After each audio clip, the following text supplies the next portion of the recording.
Hello, Westford. We have breaking news. Kelly Ross has pulled out of the town moderator's race. School officials explain Proposition 2.5 override requests, and we show you a clip of our interview with the chairman of the Massachusetts Democratic Party. Hint, he's from Westford. I'm Ira Keltz, and it's time for WestfordCAT News.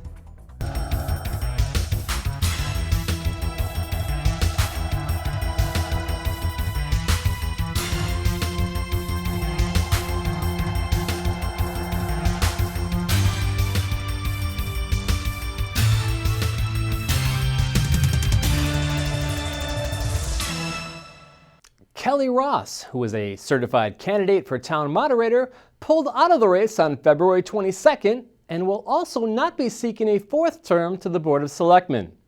As chairman of that board, in 2016, he was the face of a controversial settlement agreement with a Nashua businessman seeking to build an asphalt plant on Groton Road. The agreement, announced in October, angered residents who blamed Ross for the unwanted outcome. Ross provided WestfordCAT with the following statement. I was concerned that issues unrelated to the town moderator position were becoming part of the election for town moderator. I thought it was best for the town and for the process of choosing a town moderator if I didn't run. Here's Susan Spooler, a certified candidate for town moderator, commenting on Kelly's withdrawal. I was sorry to hear that Kelly Ross withdrew his candidacy here in Westford for town moderator. I was looking forward to a robust election and the election process. And Kelly, I wish you all the best in your future endeavors here in Westford. We'll keep you updated as the May 2nd election draws near. The deadline to file nomination papers is Tuesday, March 14th at 5 p.m. The signatures of at least 50 Westford voters are required. School committee member Tom Clay came to the WestfordCAT studio recently to explain why he and his committee members are supporting a tax hike to cover a 6% gap in the teachers' salaries. Here he is with Superintendent Bill Olson explaining the request that will go before town meeting voters on March 25th. The most important thing for the taxpayers to know at the highest level is it's a $1.6 million override request.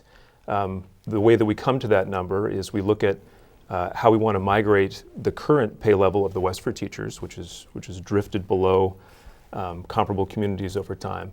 We want to bring them up to that average level. The target is to get them to average. We're not trying to, even though they outperform, we're not trying to go to the top of the scale. We're trying to go to the average. So the amount of money is the amount needed to bring them up to that average at the end of the third year of the contract that we're negotiating, minus the amount that the town is able to support given the current fiscal and financial outlook. So that gap is $1.6 million, and our intention is to phase it in over 3 years, so the average taxpayer would see in their tax bill in the first year a $60 average increase. Second year would be a $120 average increase. Third year would be a $180 average increase, and then thereafter. You can watch the entire interview at westfordcat.org. Chris Klutchman, the town's director of land use management, appeared before planning board members on February 21st to update them on the process for dealing with recreational marijuana in town. As of December 15th, adults over age 21 can legally possess and use marijuana. Retail stores can begin selling related paraphernalia on July 1st of 2018. However, the state legislature has extended the moratorium period on permitting the retail outlets for cities and towns.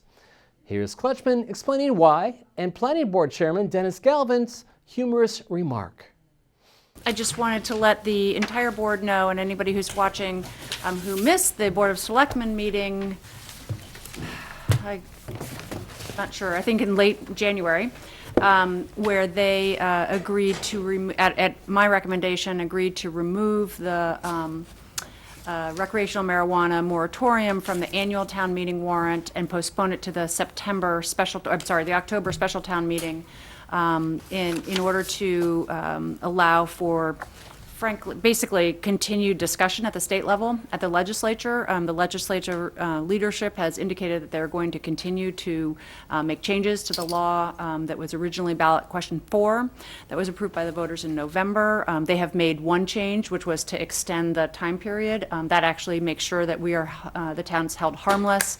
There's nothing that's going to happen because the first applications won't be even approved until the middle, July 1st of 2018. So we still have a moratorium that we can look at special town meeting, and then if we wanted to do additional changes to the bylaw or any other additional changes, we can bring it to annual town meeting. If we wanted to do a referendum, it could be in May of 2018, following an annual town meeting in 2018. So that is it. If I think Mr. Green was there, and if anybody had any questions, I'd be happy to answer.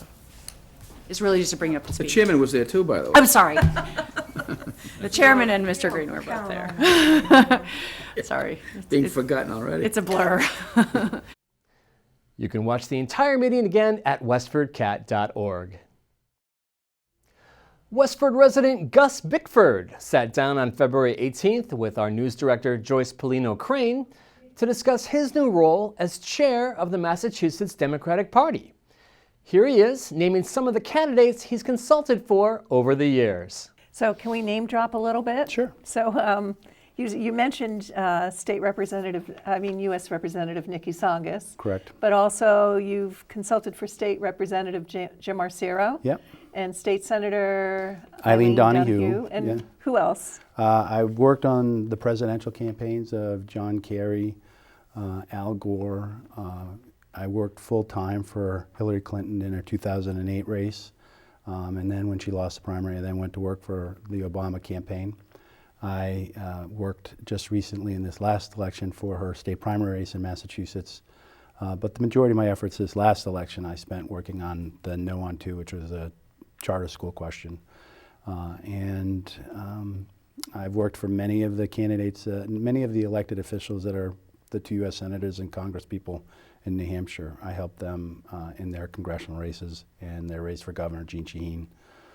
So I have, those are some of the elections. In 2014, I spent some time working in Atlanta for Michelle Nunn and throughout the state in Georgia. And the presidential races, I do many of the competitive states, Pennsylvania, Florida, Maine, New Hampshire. Have you met the candidates? Most of them, yeah. I spent with many of the presidential candidates I've met. The U.S. Senate candidates and congressional state candidates, I've spent a good deal of time in rooms figuring out strategy. WestfordCAT will air the entire interview next week at westfordcat.org. Assistant Town Manager Eric Heidemann updates us now on what's happening at Town Hall. Good morning. Today is Wednesday, February 22nd, 2017. I'm Eric Heidemann, your Assistant Town Manager, and this is your bi-weekly Town Manager update. We have annual town meeting coming up on Saturday, March 25th, 2017 at the Abbott Gymnasium, which will be starting at 10 a.m. We expect to have a large turnout this year, and we look forward to having you all there. The Board of Selectmen will be signing the warrant at this upcoming Board of Selectmen meeting on 2/28. The meeting starts at 7:30. We urge you to come if you'd like to be there for that event. On Friday, March 3rd, is voter registration for annual town meeting. So if you plan to attend town meeting and would like to vote on the warrant articles before the town meeting, please get your voter registration in. Also, nomination papers are due by the 14th of March, which will be for the May 2nd election. So if you're looking to run for a local office or position, please get your papers into the town clerk's office here at the town hall. And last, there's an update on the Road and Bush Rehabilitation Project. We recently brought a funding request to the Community Preservation Committee, and they've voted to support $6.3 million towards the renovation of this project. This request will be coming before the town meeting, and pending funding approval, the project is expected to start roughly in September of 2017 and the project's duration will last roughly 18 months. So we're really hoping to have some support for this project and get this fine historic building back preserved and for use for many years to come. So that's it for this week's weekly update. I hope you have a nice week. Thank you very much. We've had another mild week this February. Giuseppe looks ahead to next week for us.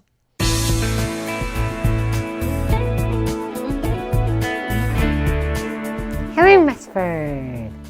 This is Giuseppe with the weather forecast for this weekend, the week of February 27th. Cloudy to up weather moves in for the middle of the week and clears up by the end of the week. Here's what's coming up. On Saturday, it will be cloudy with rain showers off and on during the day. There will be a mild high of 63 and low of 36. On Sunday, we'll see mostly sunny skies and cooler temperatures. The high will be around 42 degrees and low around 26 degrees.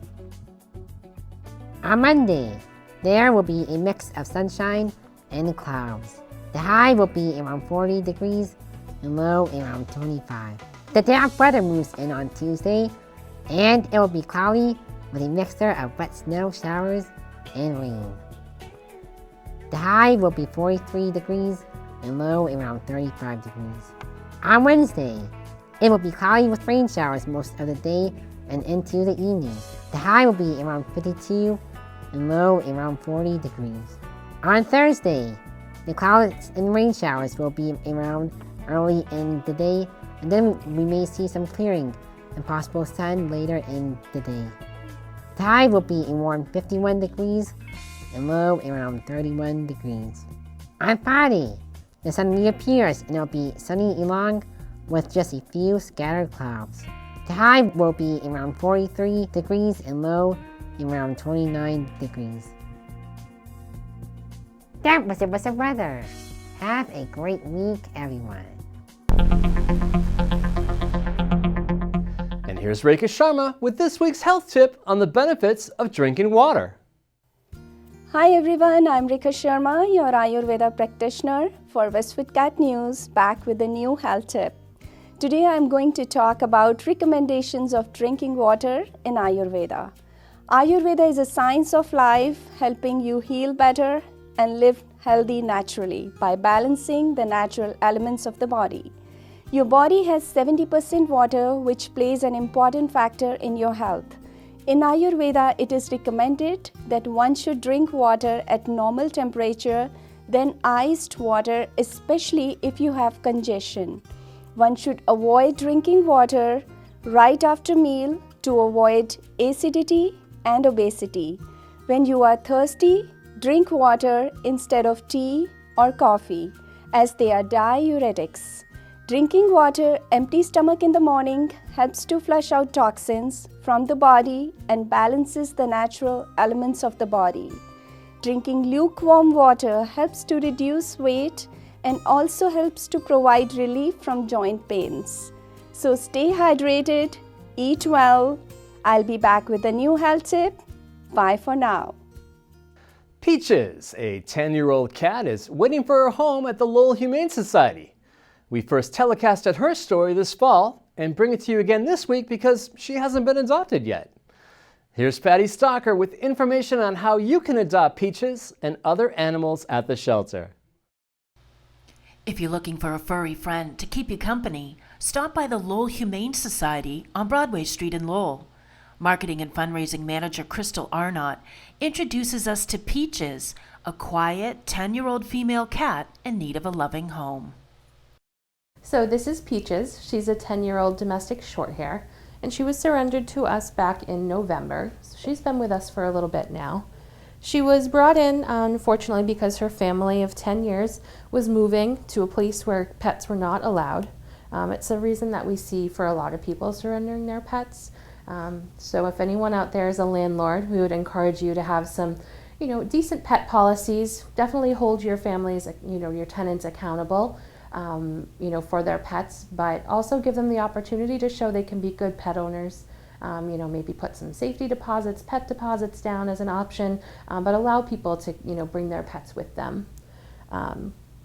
Peaches really likes to sleep and laze around a lot, as you can see. She did not get this big from running marathons. She'll definitely need a family who understands that she'll need a limited diet so that she doesn't get any bigger. It won't be healthy for her to get any bigger than she is. She has lived with another cat in the past. Sometimes they get along, sometimes they didn't quite see eye to eye. But with slow introductions with another laid-back cat that will give her space, I think she'll be just fine. You might notice she's got some really adorable double paws. She's got thumbs. They call those Hemingway cats because those double-pawed cats first showed up on Hemingway's property. Well, fun fact. To learn more about Peaches, or any of the other pets available now for adoption, or to find out how to donate, volunteer, foster a pet, or fill their wish list, go to lowellhumanesociety.org or visit them at 951 Broadway Street in Lowell. Call 978-452-7781. For Westford Cat, I'm Patty Stalker. Now, here's Westford Cat Marketing Director Sarah Fletcher with this week's events around town. Thanks, Ira. The J.V. Fletcher Library will launch its Indian film series with Professor Bruce Brown on Thursday, March 2nd at 6 p.m. The film is entitled Bride and Prejudice and is a Bollywood-style adaptation of Pride and Prejudice by Jane Austen. It's appropriate for ages 18 and up. No registration is required, and for more information, you can visit westfordlibrary.org. Your taste buds are in for a treat. The Taste of Neshoba Valley will showcase the best restaurants, caterers, bakeries, and breweries from around the region, and it takes place on Tuesday, March 21st from 5:30 to 8 p.m. The event will be held at Lawrence Academy in Groton.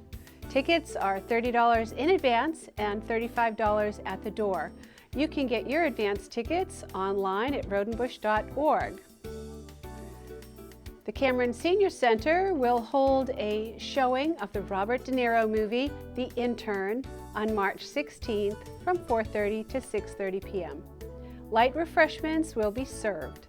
Please RSVP by calling 978-692-5523.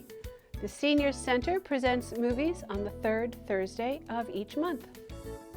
If you have an event you would like us to highlight here on the Westford Cat News, please email your information to news@westfordcat.org. Make sure to tell us the time, date, and location of your event. I'm Sarah Fletcher, the Marketing Outreach Manager for Westford Cat News. Back to you, Ira.